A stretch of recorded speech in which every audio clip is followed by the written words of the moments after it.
Bonjour et bienvenue dans cette deuxième vidéo sur le chapitre de SES de Terminal, comment est structurée la société française actuelle.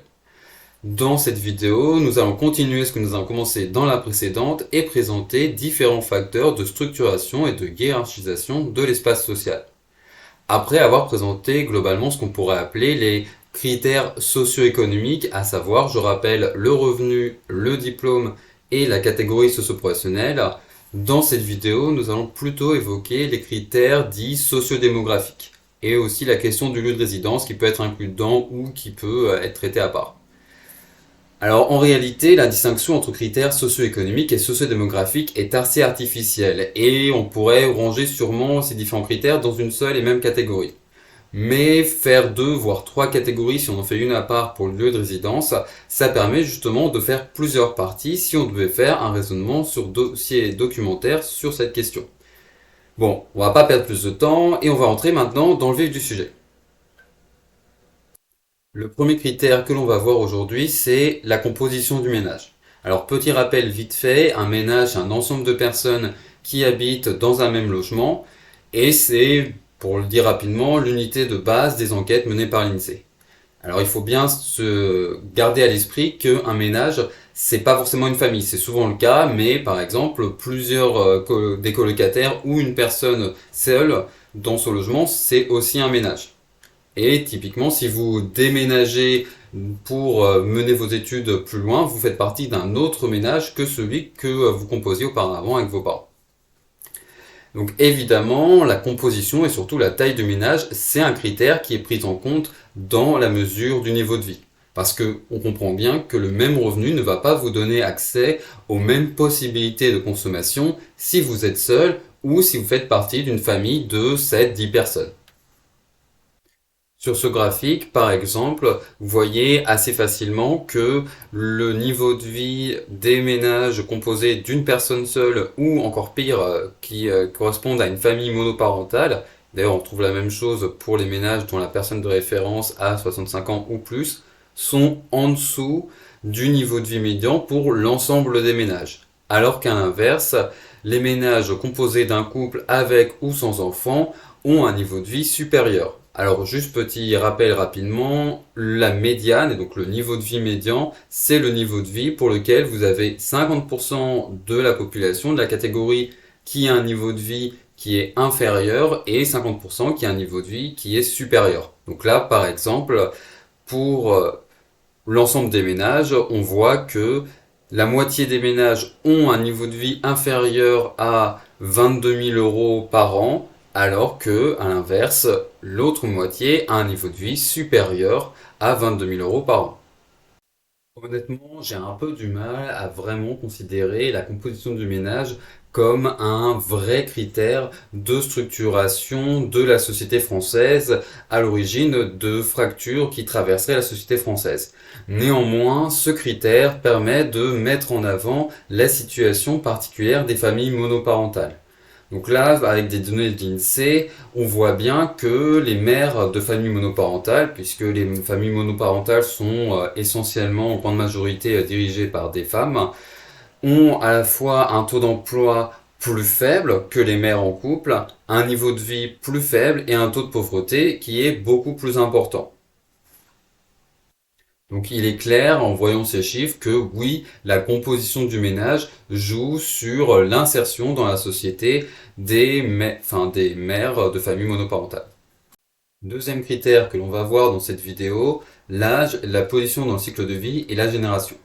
Alors je précise d'emblée qu'en réalité le programme fait exclusivement référence à la position dans le cycle de vie. Mais on peut élargir un peu en parlant d'âge et de génération aussi, ce qui permet d'ajouter des éléments et de la matière. Et d'ailleurs peut-être aussi d'avoir une meilleure vision de la structuration sociale, enfin de l'influence de ce critère sur la structure sociale en prenant à la fois les effets qui sont liés à la position dans le cycle de vie et les effets qui sont liés aux différences de génération. Je m'explique. Et je vais commencer d'abord par expliquer ce que c'est que la position dans le cycle de vie. En gros, ça correspond à où est-ce que vous en êtes par rapport aux différentes étapes les plus importantes qu'on va retrouver dans la plupart des vies. Donc, typiquement, le départ du domicile parental, le premier emploi, le fait de fonder une famille, la retraite, etc. Et donc en fait, plutôt que d'avoir un âge qui serait fixe et qui ferait référence à une réalité biologique, on regarde plutôt justement la position dans le cycle de vie. Est-ce que vous êtes encore en train de faire vos études? Est-ce que vous avez déjà un emploi? Est-ce que vous avez fondé une famille? Ça permet déjà de montrer qu'en réalité, que ces différentes étapes ne sont pas liées à un âge bien particulier et qu'elles peuvent même en fait ne pas se passer dans un ordre précis. Que certes, il y a des chiffres moyens, mais que ces chiffres ont évolué au cours des années dans la société française et dans l'ensemble des sociétés, et que voilà, tout le monde ne se retrouve pas dans ces moyennes. Ce graphique, qui montre l'évolution du patrimoine selon l'âge, est un bon moyen, une bonne illustration de l'influence de la position dans le cycle de vie sur les conditions de vie. Alors, juste pour rappel, rapidement, le patrimoine, c'est ce que vous possédez, donc à la fois l'argent que vous avez sur vos comptes bancaires, les produits financiers que vous pouvez avoir, si vous avez des actions, des obligations, si vous êtes propriétaire aussi d'un ou plusieurs logements, etc. Donc c'est ce que vous avez, ce que vous possédez par opposition à ce que vous gagnez chaque mois, mais évidemment vous en dépensez une partie. Et donc on voit bien que les personnes de moins de 30 ans ont le patrimoine le plus faible, que l'on regarde aussi bien que ce soit le patrimoine moyen ou le patrimoine médian, dans les deux cas la tendance est la même. Parce que tout simplement, ces personnes sont encore mal insérées sur le marché du travail ou viennent à peine de s'y insérer et n'ont donc pas encore eu le temps d'accumuler assez de revenus pour se constituer un patrimoine important. Par contre, au fur et à mesure que l'âge passe, ce qui va surtout compter, c'est finalement le fait que vous êtes en période de travail, a priori, que justement vos revenus s'accumulent et vous permettent de constituer un patrimoine de plus en plus important.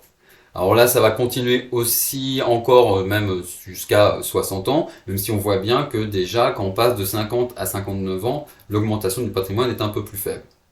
Et une fois que vous avez du coup passé la barre des 60 ans, vous êtes à la retraite, donc non seulement vous ne gagnez plus des revenus en tout cas aussi importants que quand vous aviez un emploi, mais vous allez même sûrement puiser dans votre patrimoine pour maintenir votre niveau de vie, d'où le fait que le niveau de vie baisse légèrement. Et donc on voit bien que ici, ce qui influence l'évolution du patrimoine, c'est pas des âges biologiques, le fait d'avoir 30 ans ou 70 ans, mais c'est surtout est-ce que vous êtes au début de votre carrière, en plein milieu de votre carrière, plutôt vers la fin, etc.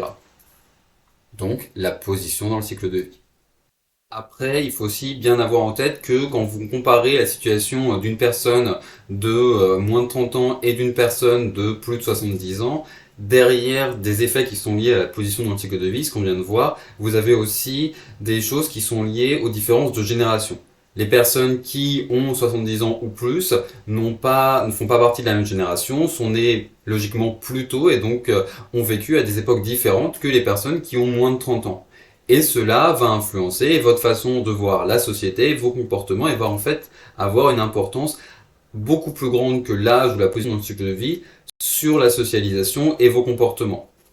Par exemple, vous pouvez aller voir cette vidéo, qui est peut-être un peu compliquée, mais qui justement montre que si les personnes âgées ont tendance à plus voter à droite, c'est entre autres parce qu'elles appartiennent à des générations logiquement plus anciennes et donc qui sont qui sont moins tolérantes que les générations les plus récentes et qui ont plus des valeurs de droite.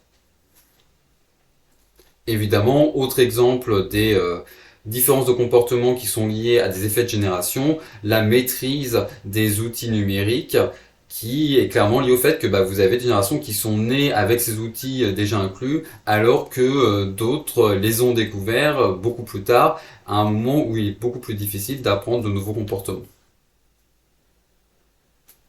Nouveaux critères de structuration et de hiérarchisation de l'espace social, le genre. Alors à nouveau, je m'écarte un petit peu du programme parce qu'en réalité, le programme mentionne le sexe, donc c'est peut-être ça que vous allez retrouver dans les sujets de bac.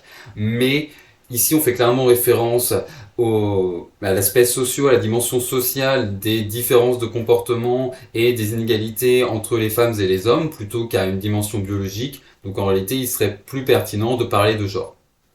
Vous avez déjà suivi des cours de SES en première et en seconde, donc vous savez que la socialisation est différenciée selon le genre et qu'on retrouve des comportements différents en général entre les femmes et les hommes. par exemple sur la consommation de viande ou sur les sports pratiqués.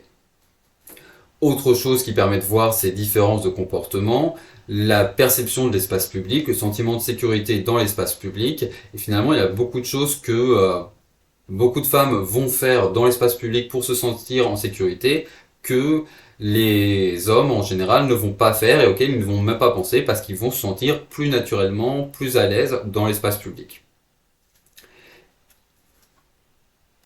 Donc là, on est plutôt sur l'aspect structuration de l'espace social, même si avec le sentiment de sécurité, on a déjà un peu une question d'inégalité et de hiérarchisation. Si on va aller plus loin, évidemment, pour parler de l'effet de hiérarchisation du genre sur l'espace social, en quoi est-ce que le genre hiérarchise l'espace social, on va évidemment penser aux inégalités de revenus entre les femmes et les hommes, et le fait que les hommes ont en moyenne des revenus plus importants que les femmes. Je suis désolé, comme toujours, d'interrompre cette vidéo évidemment passionnante. Je voulais juste vous rappeler rapidement que si vous l'appréciez, justement, n'oubliez pas de l'indiquer en laissant des petits pouces bleus ou en un commentaire. Allez, c'est bon, on peut reprendre.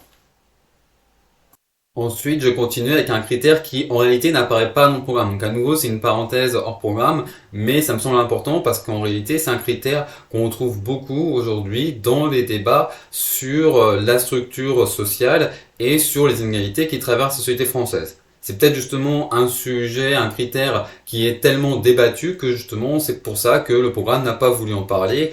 Et ce fameux critère tellement polémique, tellement sulfureux, c'est la race ou, si vous voulez justement être un peu plus prudent, la catégorie ethno-raciale. Alors je précise évidemment que quand je parle de race, je parle d'une catégorie sociale à l'origine d'inégalités et de phénomènes de domination, mais pas du tout d'une réalité biologique qui n'existe pas du tout. On est tous d'accord là-dessus, je pense qu'il n'y a pas de problème. En attendant, même si on est tous d'accord pour dire qu'évidemment il n'existe plus de race au sens biologique du terme, on sera aussi, hélas, tous d'accord pour dire qu'il existe encore du racisme dans les sociétés contemporaines. Et en fait, ce racisme, du coup, ce sont des phénomènes d'exclusion, de rejet, de stigmatisation, fondés sur des catégories qui sont construites socialement et qu'on peut appeler, du coup, race. Donc voilà, dans le sens qu'on peut donner au mot race. Et si on était juste sur des questions de racisme interpersonnel, d'insultes, voire de violence ou de discrimination, on serait peut-être justement dans une question de déviance et ou de justice sociale, mais en tout cas, ça semblerait pas très pertinent pour le chapitre sur la structure sociale. Mais en réalité, aujourd'hui, vous avez des sociologues qui vont vous parler de racisme structurel pour dire que justement, le racisme et les catégories raciales structurent et hiérarchisent l'espace social. La notion de racisme structurel, elle permet de montrer que justement, au-delà de la volonté de certaines personnes qui sont foncièrement racistes et qui cherchent clairement à exclure, voire à attaquer certaines personnes, qui elles rangent dans des catégories raciales, vous avez en réalité des inégalités qui s'exercent entre les différents groupes raciaux qui ont lieu, voilà, qui sont inscrites dans la structure de la société, dans des dispositifs où même si en fait vous n'êtes pas raciste, simplement parce que vous êtes blanc, en tout cas que vous appartenez à une catégorie raciale qui est plus valorisée, vous allez avoir plus d'avantages, plus de chances dans la vie, être peut-être plus protégé sur certains aspects qu'une personne qui sera rangée dans une catégorie raciale défavorisée, ce qu'on peut appeler une personne racisée. Donc voilà, c'est bien cette idée que dans le racisme structurel, c'est vraiment les structures de la société, les fonctionnements de la société qui produisent ces inégalités et au-delà justement toute volonté raciste et même si vous êtes quelqu'un de totalement tolérant et généreux, finalement vous allez quand même bénéficier de ces dispositifs. Alors je précise aussi que en fait la notion de racisme structurel elle est assez critiquée dans l'espace médiatique et politique, donc il faut être très prudent si vous l'utilisez dans une copie de bac. En réalité j'aurais tendance à vous conseiller de ne pas l'utiliser, mais il me semblait quand même important de la mentionner. Si d'ailleurs, à titre personnel, ces questions de racisme structurel et le dispositif par lequel la race structure l'espace social et le hiérarchise, évidemment, je vous conseille le podcast et le livre de Grassley et de Rokhaya Diallo, Kiffe ta race. Dernier critère de structuration et de hiérarchisation de l'espace social, et après ça, je vous rassure, je vous laisse tranquille en tout cas pour cette vidéo. De toute façon, il commence à faire sombre, il va falloir boucler. Le lieu de résidence. Le lieu de résidence, en plus, c'est un critère de structuration qui a connu plus de popularité suite au mouvement des Gilets jaunes et qu'on a notamment utilisé pour essayer d'expliquer ce mouvement. Donc là, on a un peu l'aspect structuration et aussi, selon le lieu de résidence, on va trouver des inégalités de revenus. Alors j'avais mentionné un peu plus tôt dans la vidéo que on pouvait faire quasiment toute une partie de raisonnement sur dossier documentaire sur le lieu de résidence parce qu'en effet il existe différentes façons d'appréhender les inégalités spatiales. Par exemple, sur cette carte, vous voyez le revenu médian pour, si je ne me trompe pas, les ouvriers et employés plutôt qualifiés. Et donc vous voyez bien que selon le départ, il y a des départements, notamment tous les départements frontaliers ici, qui sont plutôt associés à des revenus plus élevés. Et à l'inverse, vous avez des départements où les revenus vont être plus faibles. Qu'on retrouve un peu aussi dans ce graphique. Après, là-dessus, on vous met aussi en avant les villes pour justement insister sur le fait que le fait de vivre dans une grande ville peut donner accès à des revenus plus importants, en tout cas dans cette situation, que de vivre dans une situation périurbaine, voire plutôt rurale. Donc aussi la distinction voilà, urbain-rural peut jouer un rôle dans la structuration de la société. Enfin, même à l'intérieur d'une même ville, on peut retrouver des inégalités entre différents quartiers. Et donc c'est ce qui est mis en avant sur ce graphique où on vous montre justement les différences de niveau de vie, donc des enfants d'ouvriers ou d'employés, entre les personnes qui sont dans des quartiers plus favorisés et des personnes qui sont dans des quartiers moins favorisés. Dans cette vidéo et la précédente, on vient de voir différents critères de structuration et de hiérarchisation de l'espace social. Je les rappelle rapidement, le revenu, le diplôme, la catégorie socio-professionnelle, la composition du ménage, la position dans le cycle de vie, et le genre ou le sexe, et le lieu de résidence.